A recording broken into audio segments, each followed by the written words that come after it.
So it's time to make the switch. I understand we got Watt who's out, who's definitely changes our defense, but our defense to me plays serviceable. But when you go 1-9 on third downs, you just can't make it happen. So it's time to make the switch. And it's time for Pickett to be the guy in Pittsburgh. We drafted him in the first round. Let's go get him. Hey, Let's go. hey, real quick, Mark. Big G, we talked about this. We've already talked about it. But as I've had time to digest and think about it, man, we have a backup quarterback, Kenny Pickett. He should play. We don't have a backup offensive coordinator. I have a problem with the game Canada called, especially Thursday night. You know what I mean? I feel like there's some plays that was missed, not all just missed. Some on some penalties, but I think Canada called a decent game. But I'm definitely with you that it's time to pick it. I don't think it'll happen next week, though. I really don't. Well, maybe not, man. I just listen. I think that he's really good on Trubisky. I think he does. I don't think he thinks that Trubisky played such a bad game that they have to replace it. I think they're still of the mindset that Trubisky's playing good enough for them to win ball. No, not don't say good enough. Decent. He's playing okay. Good enough would imply. I guess it's the same thing. Good enough just sounds too strong to put good and mystery in the same sentence, though. Right now, for real, man, for real. And the whole thing about it is, I understand that it's Canada can call all the right plays he wants to, but Trubisky's got to execute, and Trubisky is playing because he don't want to get benched. The perfect scenario, and I got to give shout out to Payday, man. When he talked to me about this, Payday said the perfect scenario would have been Trubisky throwing 2 or 3 picks, but he didn't. And he's not throwing enough interceptions now where you could just pull him and get him out. But that's why I think it happened great. I think it was a good timing that it happened on a Thursday night game. So we can take a step back and look and say, hey, man, it's time to make the change, man. It's time. It is time to make the change in Pittsburgh. Yeah, I get it, man. I get it. So we've got a game going on in the background. Just kind of give you guys an update on that. TB12 scored a touchdown, but missed on the extra point conversion. So now it's probably going to be an onside kick. We'll see where that one goes. So they haven't. But let's start with the games for this week, man. Let's go ahead and jump into those, man. Definitely. We'll start here. I will start at the Bills. I want to talk about this, the Bills and the Dolphins. I don't know how Big G actually even called this one, man. You pulled a rabbit out the hat with this one, man. Definitely Miami's strong, but I didn't think that they were strong enough to stop Buffalo. But I'm going to tell you, the heat affected them in this game. But I'm going to let you go ahead and get your go ahead and tell your side here, G. What made you think that Miami had enough to beat Buffalo? Because the Buffalo Bills is missing 3 defensive starters, including first-team All-Pro safety Micah Hyde. They didn't have enough. Really, to be honest, Josh Allen played a great game. Really, to be honest, he really did play a really good game. Yeah. But he just didn't have enough. See, Tate says it all the time. Football's three levels.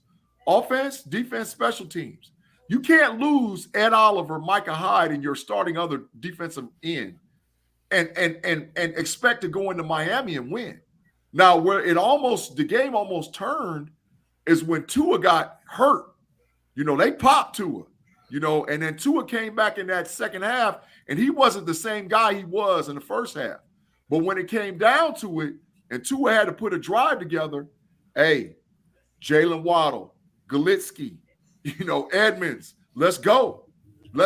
And Miami put it together. I mean, there was that little block punt thing, and which ended up in the safety, and I see all of that. But Miami is a very good team, and I'll be honest, I don't want to play them. Not right now. Did you see the Buffalo offensive coordinator go ballistic in the booth after the game? Yeah, he totally lost it. I ain't mad at it. He went TB12 on the tablet. Oh Yeah, yeah. I am not mad at him at all. I am not mad at him.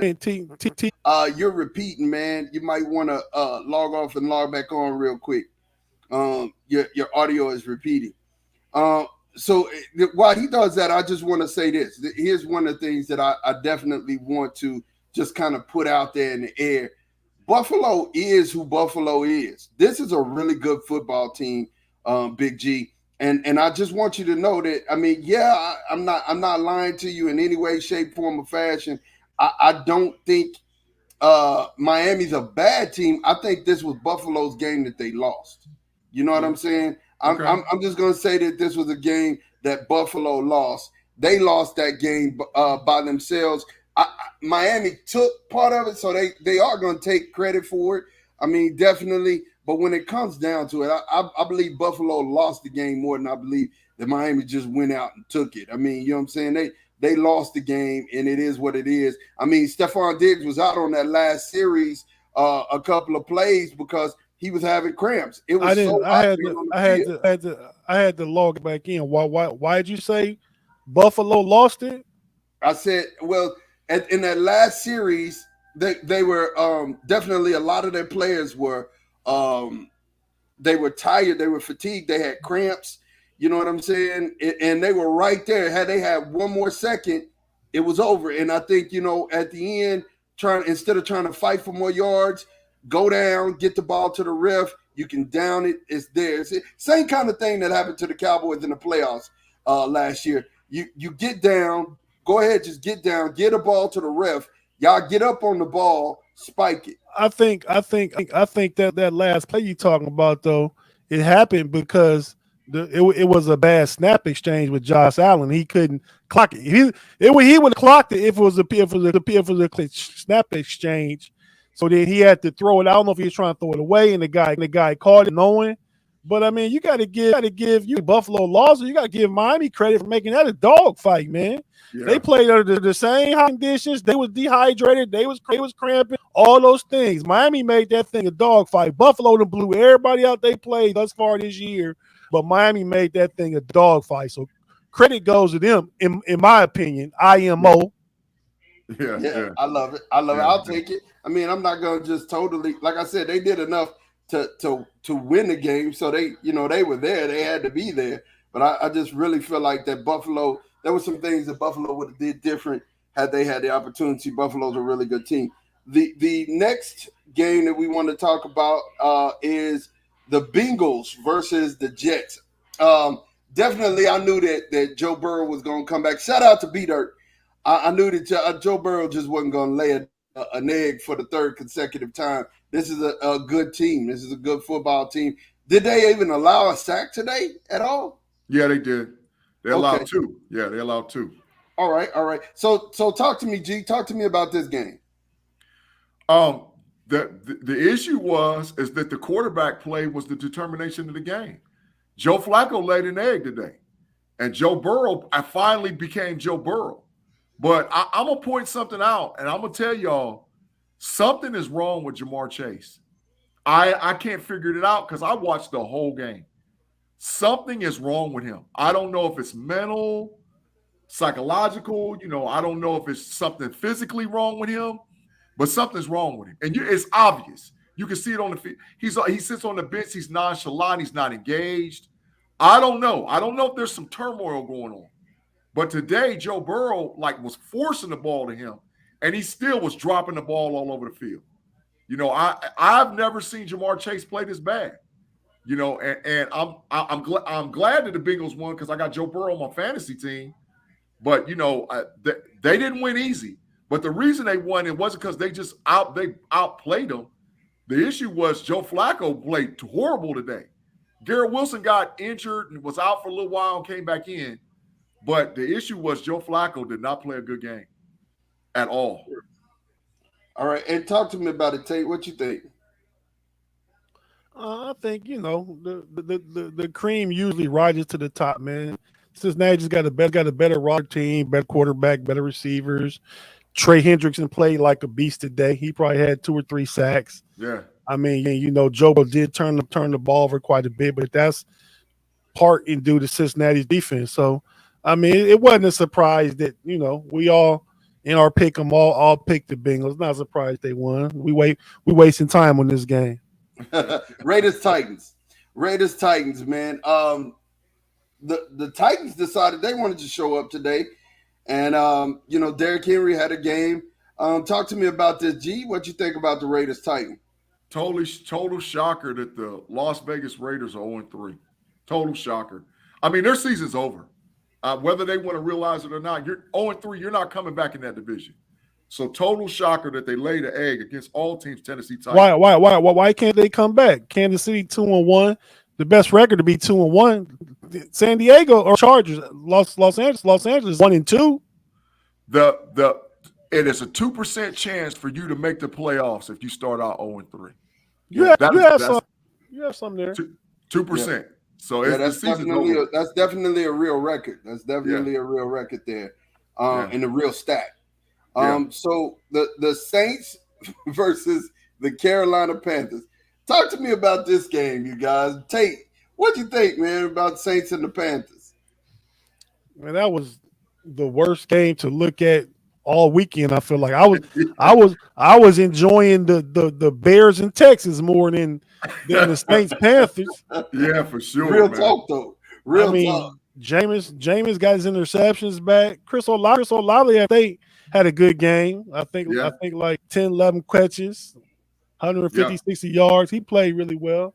Yeah. It was a ugly game, man. I mean, that's all I can say about it, man. I picked the Saints to win it, so I lost that one in the pick show. I think we all picked the Saints, if I remember correctly. Absolutely, we all did. Yeah, but so that was just a surprise. Difference in the game, I guess, was that scoop and score that Carolina had in like the first quarter. But it was just an ugly, man. Yeah, definitely, man. So we moved to the Ravens. Where is that on the schedule? The Ravens played the Patriots today. So we all picked the Ravens in our pick'ems, right? But I'll tell you what. G, talk to me about this game. But first, before you do, I try to tell y'all boys about Devin Duvernay. Y'all need to start listening to me, man. When I highlight a player, I'm highlighting him for a reason, man. Devin Duvernay. You highlight him because he's a former Texas Longhorn. Yeah. What he had? One catch for one touchdown? Touchdown? Is that what he had today? Nah, he had several catches. He had 2 catches for 25 yards and a touchdown. He had a tutty. That's all that matters. He had a tutty today, baby. You know that was more to do with Lamar Jackson and him. Lamar Jackson broke containment. Everybody up from coming to him, and he hit Devin Duvernay better not in his zone, but come on, Ma. He still. I bet didn't nobody get those fancy points right. You know why? Because nobody played him. Actually, he is on my team, but he was on the bench. Exactly. He was on the bench, but he's on my team. So the Vikings and the Lions. Gee. Oh wait, hold on. I gotta say this. Oh no, I gave you the Ravens. Go ahead. Who is the second leading rusher in the NFL today? Who's the second leading rusher in the NFL? Go ahead, tell us with the stat. Lamar Jackson. Wow. He's second in the NFL in rushing right now. Wow. That's why they won. Lamar Jackson is electrifying right now. And he threw for 4 touchdowns and almost 300 and rushed for 110 and ran another touchdown. Correct. He's a manimal. He is a beast. He's definitely the real deal. But G, talk to me, man, about the Vikings Lions. The Vikings Lions. One of us picked the Lions in this game. Won't say who. But me, I'll stick my chest out there, man. But the Lions should have won, man. Kirk Cousins, they got a last 30 seconds lucky touchdown, man. Detroit controlled that whole game. That is true. Detroit threw. He also threw.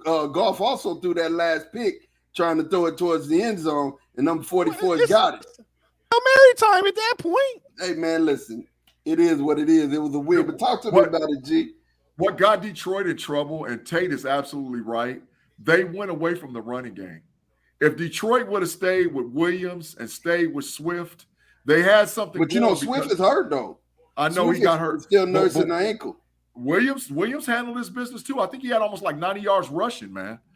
So yeah, he and 2 tutties. He was out there balling. They went away from the run game, and they tried to put the game in Jared Goff's hand because they got flustered when Cousins started finally hitting.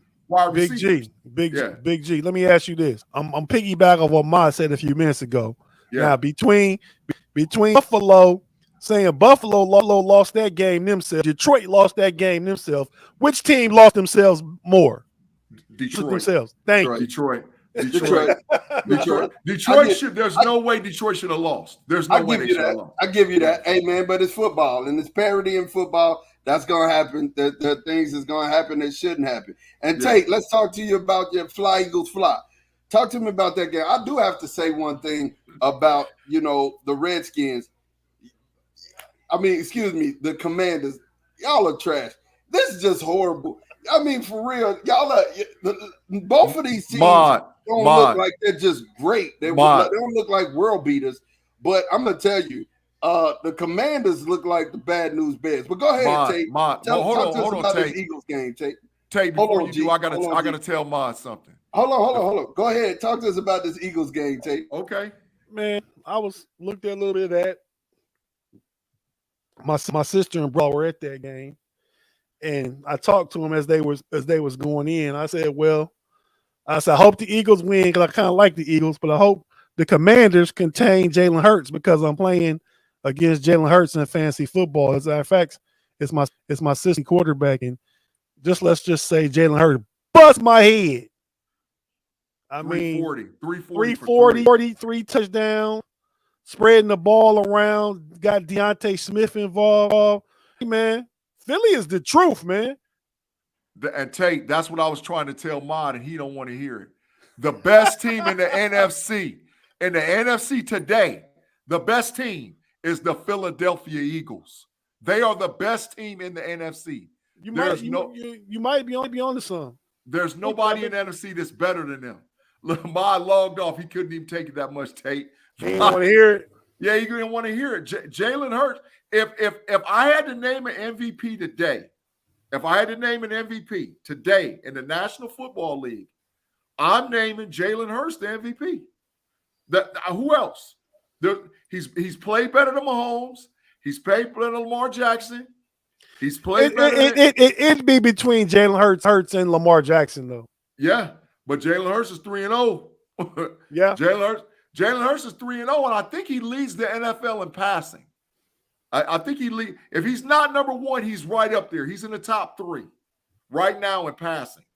So Jalen Hurts is playing outstanding football. The biggest turnaround as far as when you think about it, the 2 teams that's balling out of their mind right now, the Miami Dolphins and the Philadelphia Eagles, is because their quarterbacks are actually playing football.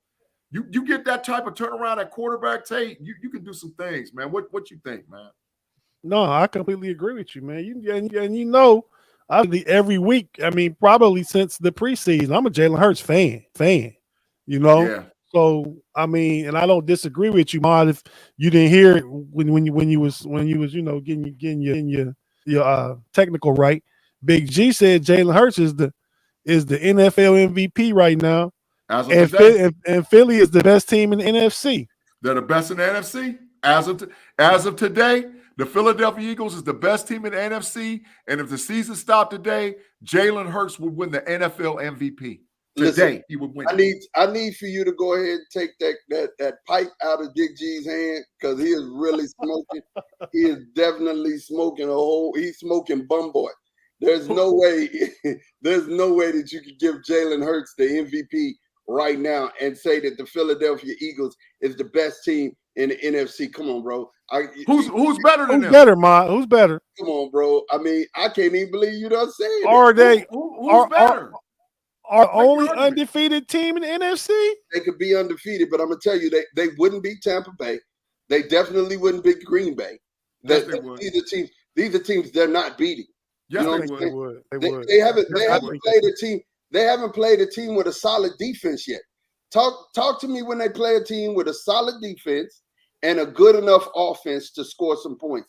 They weren't that good. Jalen Hurts got sacked a couple of times today, a whole bunch of times. And if you go against a dominant front, he's going to be in trouble. And that little called run, listen, I watched the game like you watched the game. And that little called run that he calls, when it's a dance call. Every time he calls a dance call, he calls his own number. Nah, that ain't flying against good defensive lines. So the win against the Vikings, the 24-7 win against the Vikings aren't a good team? They're a good team, but they're not an elite. They don't have an elite front. They don't have an elite front or elite defense. You play against the Rams. Talk to me when you play against the Rams front, the Packers front, the 49ers front, the Cowboys front. Talk to me when you play against those. Well, when they get to the Dallas Cowboys, they're going to be 5-0. Okay. When they line up against the Dallas Cowboys, because they're going to beat the Jacksonville Jaguars and they're going to beat the Arizona Cardinals. They're going to be 5-0 when they line up against the Cowboys. So we'll see.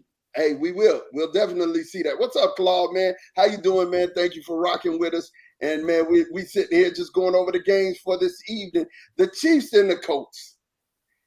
Listen, I mean. I told y'all. I told you. I tried to tell you. That's another one, G, where they just beat themselves. I just can't. You know, when I'm looking at Patty, man, first of all, the defensive call on Jones kind of did it. It extended the drive, and that ended up being the game-winning score for the Colts. You know, Matt Ryan was over there. You know, he was shaking like, you know, a leaf in the wind because he thought it was over with. You know, Patrick Mahomes needed just that little space to get in field goal range, and it was over. You know what I'm saying? And then with the pick, you know, new receiver, threw it to Juju, and timely pick. I mean, you're playing against a good corner, so hey, man, it happened. Once again, it's football. Texans and the Bears. I told you this was a sneaky game. Texans played a dang good football game. Great game. They really did. I had no idea, and I don't think you or anybody had an idea that a backup running back would come in and rush for dang near 200 yards. Did he have 200 yards on the day? It almost looked like he had. Like 165 or something like that. I mean, Khalil Herbert is better than Montgomery. Is it Montgomery? Yeah, no, yeah. It's Montgomery. He's better than him for that offense. We played last when Montgomery was hurt. He showed up. I mean, and I had him on my fantasy team. I actually cut him earlier this week. I'm like, he ain't getting no clock. But you know, I'm probably gonna be able to go in and pick him back up because my record's so behind waiver priority. yeah. This joker like number 2 on waiver priority right now, man. Listen, they're playing hard, Claude. They're playing hard for Lovey, man. They're out there giving it all they got for Lovey Smith. The Texans really are going to, and good call though, G. I'm not gonna make fun of you on this, but man, I gotta say, you know, hey, it was a great game. It was a great game, man. It was a lot of highs and lows. I'm just saying, man, you've been looking through muddy water, spotting dry land, man. And I can't call it. You're doing it. He did what? Wait. I picked the Bears too. Sure did. Yeah, you did. You the only joker picked the Houston Texans. Hey, once again, Tate, what gets Mod in more trouble than anything else out there? What gets Mod in more trouble? Yeah. Bias. I'm not a Texans fan, though. I'm not a Texans fan. No, you a fan of everything, Mod. Texas. You roll in basketball season. You roll with the Mavericks, the Spurs, the Rockets, whoever doing good at the time. I guess you felt like Chicago, and I'm rolling with the Texans. Well, you know what? My mindset in that game is Lovey Smith's revenge game. He came down there. I mean, he had it. Davis Mills threw that bonehead interception. You know, had he not threw that, man, they go down and they score. So Justin Fields played garbage. He threw 2 picks. He threw 2 picks. He threw 78 picks, and he still. But like again, it's football, man, and it's a team game. It's 3 phases to the game. Hey, you got to play every last one of them, man. Definitely. The Chargers and the Jags. Wow. I tried to tell y'all, man. Now let me ask you. No, don't say y'all. I picked the Jags too. Let me ask y'all a question, man. Do we feel like that the Chargers are not a good football team? We need to answer this question, man. Are the Chargers not a playoff team, or are they, just running up against injuries and bad luck? That's all. Go ahead, Tate. No, I was just gonna say I feel like every team thus far in the NFL, with the exception of Philly, has been exposed in some form or fashion. Yes. The Chargers exposed. I mean, Justin Herbert's kind of hurt. They without Keenan Allen, but they took away Mike Williams. They came with the rush, put a lot of pressure. I mean, Jacksonville got a lot of good young talent, and Trevor Lawrence is up and coming good quarterback. So I think the Chargers can turn around, get on this streak. I mean, how they played that first half against Kansas City, they looked really good a few weeks ago. And then Herbert got hurt, and here's where we are. But I mean, that division, I'm saying that division is not necessarily the best in football now. Let's coming into it. They got the best quarterbacks. Yeah. But I don't know that they have the best teams. No, they don't. Well, I think the NFC. B-Dirt said, can we just go ahead and make Texas its own country? B-Dirt, you wildin'. A lot of Texans love to see that, but yeah, a lot of Texans. Jacksonville. I'm saying it now. We're 9-25. Jacksonville could make the playoffs. Well, gee, Jacksonville, they can make the playoffs. I don't know if you remember that you called it. You said there'll be a playoff team. Yeah, Jacksonville can make it. Jacksonville is a good team, man. Let's not back off of your thing where you said they will make the playoffs. You already said that. You said you called it. I didn't tell you. You called it. You called it. Yes, I did. Definitely, we got the Rams at the Cardinals. The Rams beat the Cardinals 20-12. Aaron Donald is the fastest player to 100 sacks in the history of football. Aaron Donald, let's just go ahead and say Aaron Donald is the man. How about that? Why don't we just go ahead and say Aaron Donald is the man? The only defensive lineman in NFL history at this point that's better than him is Reggie White, in my opinion. There's only one defensive lineman right now today in the history of football that's better than Aaron Donald, and that's Reggie White, in my opinion. I think Aaron Donald possesses all of the moves on the defensive line. He possesses the bull rush. He possesses the ability to out-quick you, and he's smart. You know what I'm saying? He's very agile, got a bend in his back that you would normally just see with defensive ends. But, I mean, Tate, what do you think about this Rams-Cardinals game? I think the Cardinals were poorly coached, man. Yeah. They just sloppy. Every time I see him play, they got talent. Kyler Murray's talented. He needs a real coach, a real QB coach to clean up a lot of things he got going on, man. Yeah. I mean, because they're a talented team. I mean, I picked them every week this year. It's hard to pick them. Cost me again. They won't cost me twice. But they just sloppy. They just when you look at the Arizona Cardinals, you see a talented team that. Yeah. So Claude Bishop said he stole one of TJ's the Defensive Player of the Year awards with talking about Aaron Donald. Yeah, absolutely. But I agree. I agree with Claude.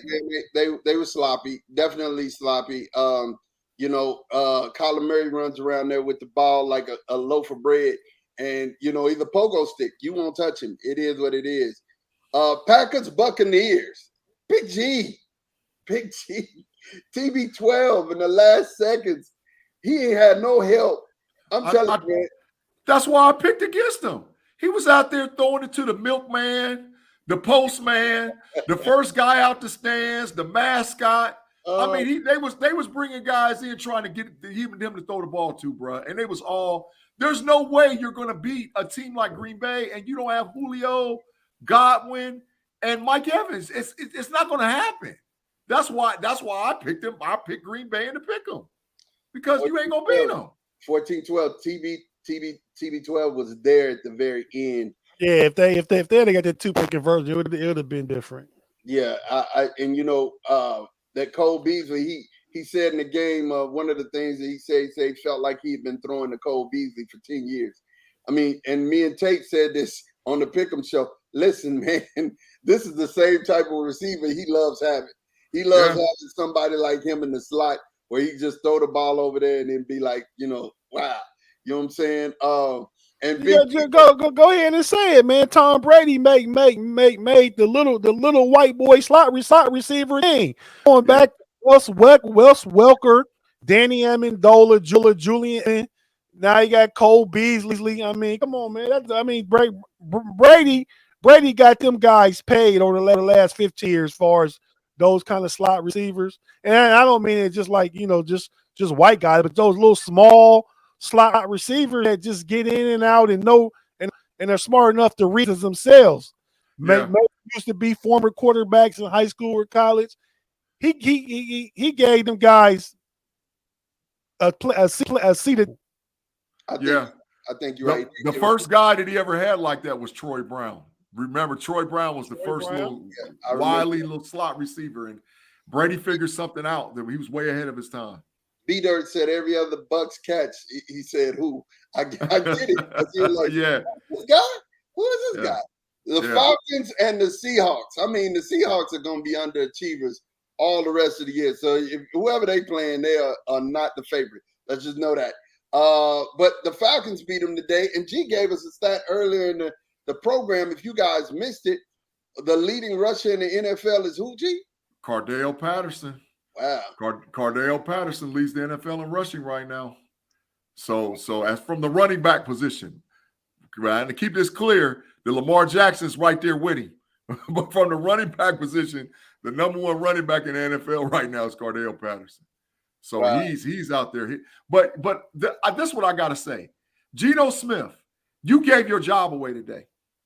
You literally – you lost to the Atlanta Falcons, and now both of you guys are 1-2. So if it comes down to the tiebreaker, they get the higher pick, and you just replaced yourself with C.J. Stroud today. You literally you had an opportunity to go 2-1. You still try to make it through the season, maybe go 8-8, 7-9, and say, hey, maybe we got something with Geno.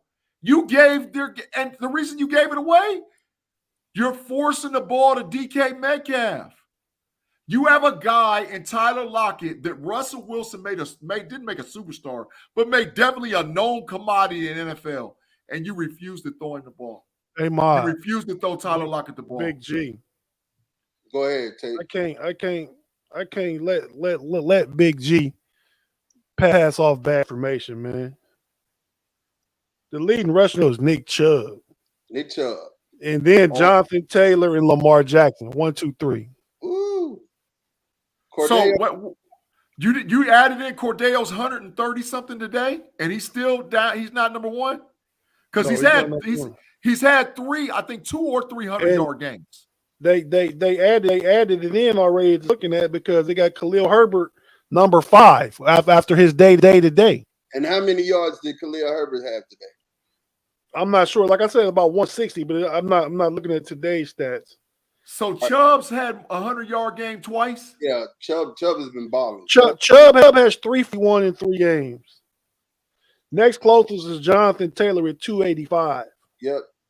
Well, actually, so Nick Chubb, right now, NFL.com, we're looking at it. Let's give off the right information because we want to do that with a KnoItAllZ. Have to. Nick Chubb. Patterson only has 161 yards. There's no way he had 200-yard rushing games. Okay, that's why I said they didn't add his 100-yard game in today. There's no freaking way. He's had 2 games over 100. Nick Chubb has 62 carries for 341 yards, 4 TDs. Jonathan Taylor, 286 yards, 61 attempts, and 1 TD. That's crazy. Christian McCaffrey and Lamar Jackson both have 243 yards. But Lamar only has 26 carries with 2 tutties. And Christian McCaffrey has 50 attempts with 1 tutty. And who's number 5? Khalil Herbert has 240 yards with 33 attempts and 3 tutties. And Saquon and DeAndre are next with 236 and 231. So yeah, I mean, I don't know. Something wrong with Cordell Patterson's had 130 today. He had 130 today, and he had 111 number 1 the first game. So there's 250 right there, not counting game 2. 161. Maybe they haven't added it. This is it. They ain't added. This is the official NFL. They ain't added it in yet. They ain't added it in yet because Cordell Cardale had 100. Cardale had 124 week 1, and he had 150 or 160 today. I know he had. So there's no. I know Cordell had 22 fantasy points today. So yes, because he had 100. He had 100 something yards. He's that's why I asked, did Nick Chubb have two 100-yard games? Because Cardale got 200-yard games. He had a 100-yard game week 1. He had a 100-yard game week 3. So something wrong. Them stats is off. Cardale been out there balling, bro. I think he had 120 week 1. Yep. And 141 today. That's 270. Yeah, 41 against the Rams. That's three almost 320. So the Seahawks game is not there. The Seahawks game isn't average. I'm looking at it right now. It's not even added in there yet. So how many yards does Chubb got total? More than Patterson. 160. How many did Patterson have today? 140. 141. He got 302. Cordell would be number 2. Yeah. Cordell would be number 2. Cordell is a dog, bro. Cordell's getting his yards. Yeah, he putting them up. But definitely, let's get to it, man, for this afternoon game. Get us. Definitely, we got the 49ers and the Broncos coming up tonight. Who did we all pick in that game? I think me and G picked the 49ers. Tate picked the Broncos. Is that right? That's right. I think because I don't need, in order for me to win my fantasy football league against B-Dirt, I need the 49ers to shut Russie down. Because I'm up. He's got, this is who he's got. He's got Russie and he's got Sutton. I got the 49ers defense, Micah Parsons, and Jamal Williams. And I'm up like 10. So if the 49ers defense handle their business against Russie, I'm 3-0 in fantasy football.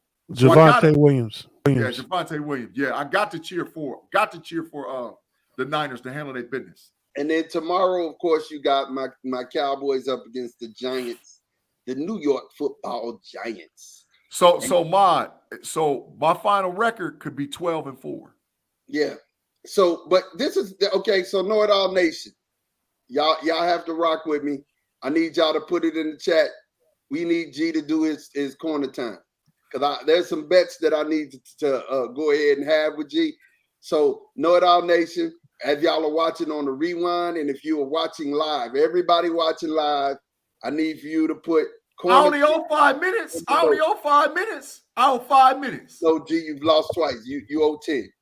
You owe 10. I paid. No, I paid. I did a whole show where I was in the corner twice. No.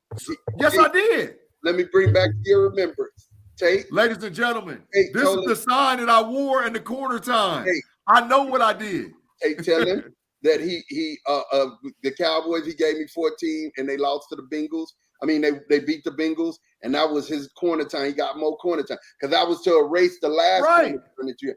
So I've only seen Big G in the corner one time. Yeah, so one show. I owe 5 minutes of corner time. You owe 10 minutes, sir. You owe 10 minutes for the Bengals.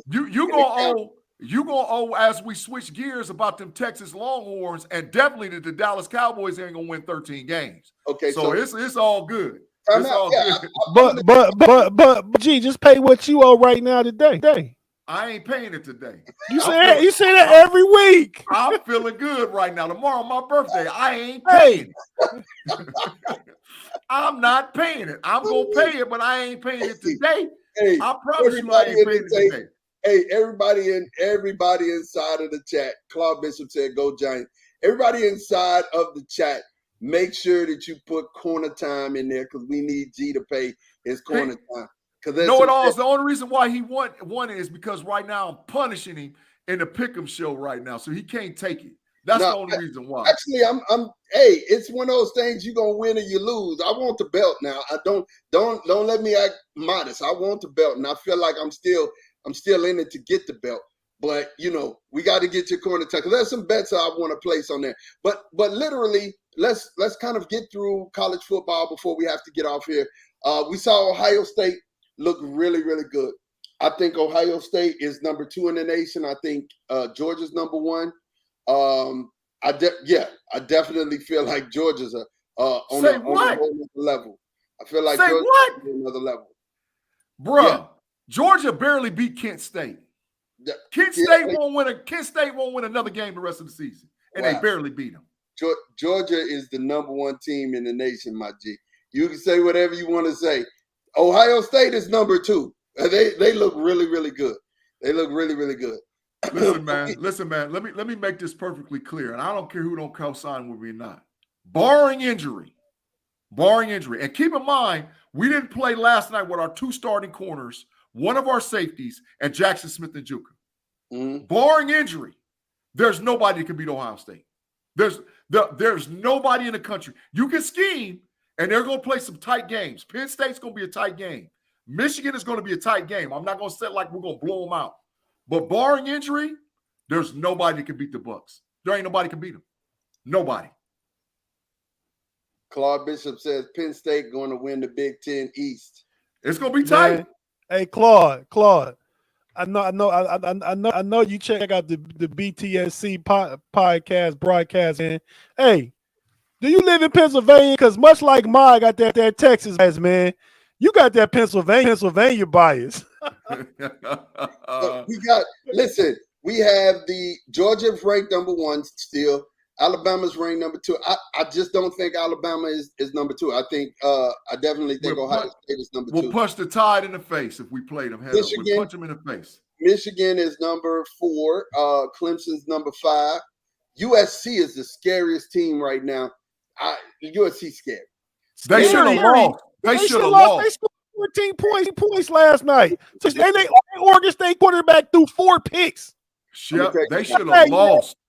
Hey, when USC play Washington and when they play Oregon or Utah, they out of here. They got 2 or 3 losses coming. And they might lose Notre Dame in the last game of the season. I don't think so. I'm gonna tell you, when you see a team that can pull out an ugly win like that, and they can win ugly, and they done play really big games like that, I'm telling you, it's. I want to address Claude's comment because I was near Pittsburgh, born in Youngstown, Ohio, about 45 minutes from Pittsburgh, and Hagerstown, Maryland. Love the outlet. Go through there every time I headed home because I live down in Southern Maryland. So hey, Claude, you are biased. Yeah. B-Dirt said, "Take your mic throwing your takes in the remix mode." Yeah, it sounded like Max Hedron for a second. But the thing we have is Kentucky number 7, Tennessee Rocky Top. Very good, man. Very good team. Very good. Brew McCoy is actually down there playing and balling his behind off right now. Tennessee can beat Alabama. Yes, they can. Yes. And then we have Oklahoma State. Then we have NC State. Then we have Penn State, Utah, Oregon, Ole Miss, Washington, Baylor, A&M. What you guys think about A&M? Got luck. Straight luck. Oklahoma, BYU, Arkansas. Arkansas lost a tough one. Minnesota, Wake Forest, Florida State, Pitt, and Kansas State. That's your top 25 this week. That's your top 25. So we're gonna go ahead and jump to our last take. Wait. I want to hear you on the Texas Longhorns, man. I'm definitely gonna get to that. That's parked in there, and that's definitely part in my parting shots. So we're gonna get to our parting shots because we need some time for that. We got to roll out some time. I'm gonna let you guys go first. Parting shots. Go ahead and hit it out the park, you guys.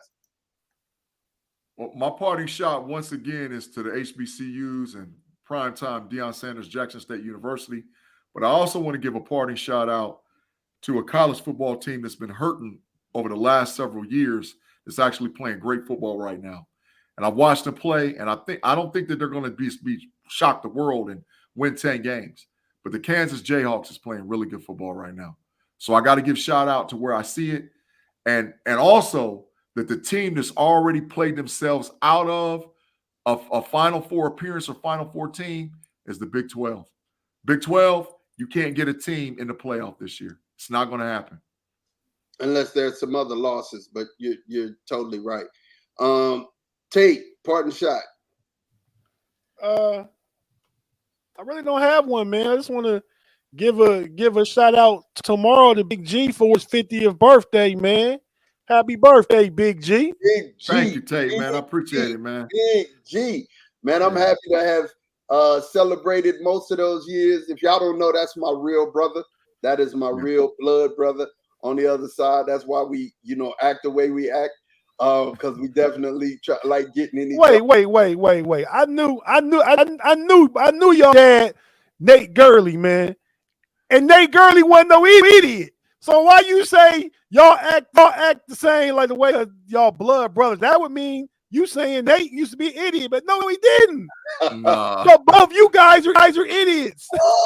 Nah, bro. We know it all. We know it all. Definitely the know it all. Definitely the know it alls. We're gonna get to your question, and I'm gonna definitely answer that question, Claude. We're gonna definitely answer that question. My parting shots, 2 of them. We in professional athletics and in professional sports, in college athletics, storming the field is one of those things that is a necessary thing. I like it. I like it for the atmosphere of college football. That's a celebrated thing, right? And then let's talk about just the bystanders that watch the sport. You have, as a bystander and as a person who paid and got a ticket, you have no right to lay your hands on a player, to throw something at a player. Yeah. You have no right, none whatsoever. Your ticket does not buy you the right to disrespect anybody. You would not want anybody laying hands on you. So why is it that you feel like you can lay your hands on somebody else? Come on, you guys. Let's be better. Let's be better as sportsmen. And as we grow, let's learn from the experiences of the past. Haven't we not learned from the Malice in the Palace? Haven't we not learned from incidences where, you're putting your hands on Kyler Murray in the stands, you swatting him and hitting him in the head, you running into a Texas player after you storm you beat him. You beat him, all right. Yeah, that's great. You're supposed to celebrate. I want you to celebrate because that's part of it. But don't go putting your hands on people, man. Don't go putting your hands and touching on folks because it's not part of the sport. It's not something that we should celebrate on any level. Because if the athlete responds, now the athlete should know better. Why should he know better? You should have known better as the person who bought a ticket to come see the event than to lay your hands on these people. Talk about them. Call them names. Do all of that. That's fine. That's a part of the game. But do not, and I repeat, do not put your hands on other people because you wouldn't want anybody placing hands on you. And then when the athlete responds, then you're going to just cry wolf. That's not fair. It's not fair in any way, shape, form, or fashion. The number two thing, we saw the Boston Celtics coach get in trouble for something, hey, people do. People cheat. It's part, it's sad, but it's part of life. It happens, right? But that story took precedent over something that should have been talked about in sports news. And as a sports reporter, I'm definitely going to keep it on the radar. Yeah. Brett Favre, you are wrong for taking money from the poor state in the United States. You're taking welfare money from them for a volleyball gym. Yep. You're wrong. You're wrong as 2 left cents. I don't want to hear about Boston Celtics coach being with somebody who, he has all the rights in the world to do. He can do that all day long and not have to hear about the fact that this man who's worth over $100 million is taking money from the poorest state in America. The poorest state in America. Brett Favre and the governor of Mississippi, you are wrong. And for us to be sports reporters and we gloss over that, and then we sit back and we talk about the Boston Celtics coach cheating on his wife and who knew, well, his girlfriend, not his wife, cheating on them. and we're giving that more pub than we're giving that. What kind of human Yeah. beings are we? You know what I'm saying? What kind of this help is set there for people who are disadvantaged and disproportionate, and we need to make sure that that help gets to the people that it's supposed to, not in $100 million hand to build a volleyball gym. Yeah. Correct. Well said. Well said, bro. Well said. I agree with that. Have been my take, and I've been thinking and talking about that all week. It's just when we get down to the parting shots, I don't do my homework, man. I don't have nothing prepared to say. But good one. I would have went that way. Yeah. It's definitely something we have to be responsible about. What is right? We sweep that stuff under the rug, but we're high profile on everything else. That's not right. If we honest up right there, you know what it is. It's a race thing. It's white privilege. That's what it is. Emi Udoka is a African American coach with an African American celebrity girlfriend, not wife, girlfriend. And Brett, you know stuff about Brett Favre and his lewd career when he was playing. He's sending chicks pictures in I believe in the gestation pictures of his you know what I mean? Yeah. We hear a whole bunch about that. Yeah. I think it's more of the deifying of Brett Favre, and the deifying of people like Brett Favre and what's the guy at Denver, John Elway.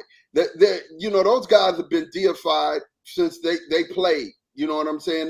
They've been celebrated and deified. These are the guys, and anything on them they kind of sweep it under the rug. But the thing that bothers me the most is that this is the poor state in America.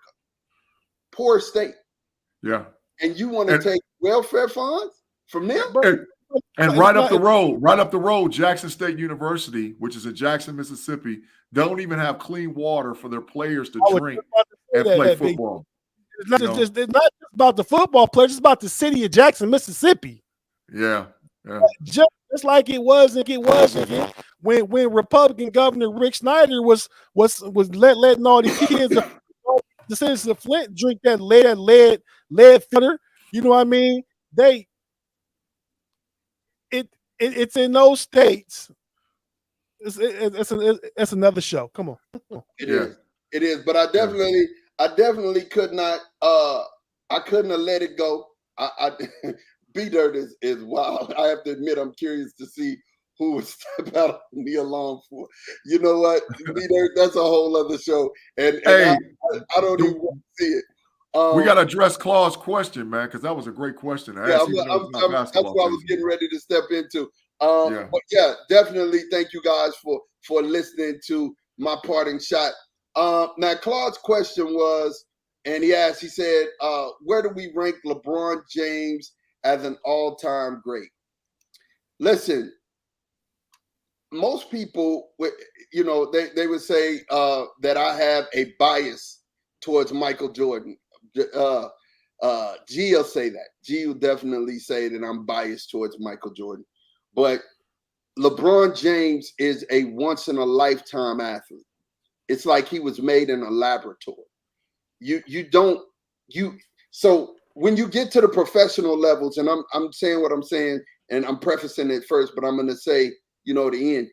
When you get to where you're going in professional sports, the things that separate you are very small, right? And most of those things are your knowledge of the game. Most of those things are your knowledge of your system. But then there are these elite athletes that are above even that. And LeBron James is one of those. LeBron James could probably have played football if he wanted to. This is a guy to me who will rank as one of the top. He is one of the top athletes to ever play any game to me. And we definitely top 5 in basketball history. So that's my take on that. But I'll let G respond from there. In my opinion, LeBron James is number 2 all time. But there's a preference to that because Michael Jordan is 1A and Lou Alcindor, Kareem Abdul-Jabbar is 1B. that Lou Alcindor, Kareem Abdul-Jabbar, outside of Michael Jordan and maybe Muhammad Ali, might be the greatest player that ever played anything, anytime, anywhere, period. And in whatever sport you want to play. Lou Alcindor dominated basketball literally for 20-something years. Dominated. So he's the all-time scoring leader for a reason. He's got a lot of championships. And the reason why I give Jordan the edge is because when the money was on the line, that's why we call him money. He's 6-0. When it was time to get it, he got it. Definitely. So I go Jordan, Jabbar, 1A and 1B, and LeBron James, number 2. Yeah, he's definitely top 10, man. He's definitely top 10. Tate, your take on this one? Man, I mean, I get it with MJ, man. I mean, you got to give him his props. MJ is definitely one of the greats. And those that G talked about are all there. Mike gets a lot of credit. Mike never won without Scottie Pippen. They never won a playoff series, you know. And then I don't feel like Mike ever faced a super team. He faced the best team in the Western Conference every year. You know what I mean? He played Portland, Clyde Drexler. He played the agent Hurt Magic Johnson. Played Sean Kemp and Gary Payton.